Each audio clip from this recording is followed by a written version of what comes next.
Le dimanche, les Bretons préparèrent leurs sacs pour Mafat. À midi, ils finirent les restes de la veille. Lenny rentra dans la journée, comme s'il ne s'était rien passé, et ramena même du zamal. Ils partirent vers 6 heures le lundi, en prenant le chemin Niobé. Aldo ne voulut pas les accompagner cette fois-ci. Emma était incapable de dire par où ils cheminèrent, car ils suivirent aveuglément le guide.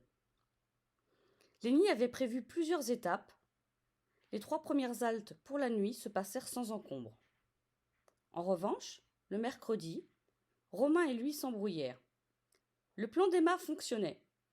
Elle avait redonné le pouvoir à Lenny pour quelques jours, et il se sentait fier et satisfait de la voir se résigner.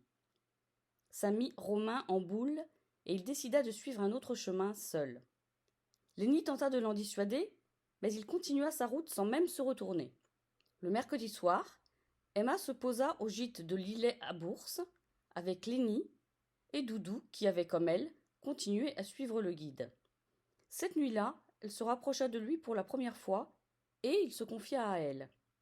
Contre toute attente, elle découvrit un gentil garçon, sensible et bienveillant. Sans Romain, il se montrait sous un autre jour. Le jeudi, ils continuèrent à marcher sans relâche au cœur de la nature luxuriante et des paysages à couper le souffle. Lenny leur faisait découvrir des points de vue vertigineux et ils en prenaient plein les yeux. Dans ce volcan délabré, ils découvrirent un monde à part, au cœur des dangereux remparts abrupts. Sans experts pour les guider, le cirque s'avérait quasi inaccessible pour la majorité des amateurs. Lenny leur raconta des histoires ancestrales effrayantes afin d'asseoir son ascendance sur les Bretons. Emma feignait de l'admirer et Doudou buvait ses paroles. Le Réunionnais paraissait prendre un véritable plaisir à se croire indispensable. Il avait repris le pouvoir et se sentait tout-puissant. Très tôt le jeudi, il les fit grimper jusqu'à l'îlet Malheur, qui offrait une vue incomparable sur le Grand Bénard, le Maïdo, le Gros Morne et sur Mafat. Le soir, il n'avait toujours pas de nouvelles de Romain, et Doudou commençait à s'inquiéter pour son ami. Ils passèrent la nuit au camping de Bonne-Terre. Puis ils redescendirent sur Sentier Scout pour atteindre la plaque.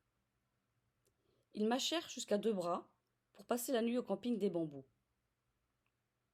Le samedi matin, ils quittaient le camping et allaient reprendre la route lorsqu'ils aperçurent Romain. Sans le savoir, ils avaient tous passé la nuit au même endroit.